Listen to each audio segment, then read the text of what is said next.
Hi, welcome to JWR Academy. In this video, we are discussing the example 5 multiply 3 divide 3 divided by 5.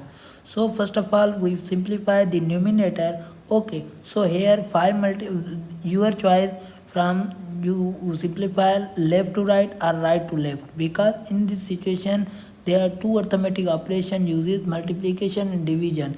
If here 5 divide 3 and divide 3 situation, then we solve first left to right, it must. Okay, if we'll solve right to left, then we get the wrong answer.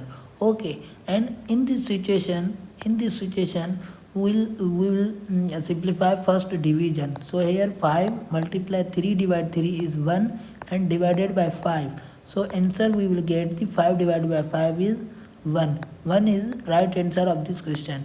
If you like this video, please subscribe our YouTube channel and press the bell icon for next interesting video.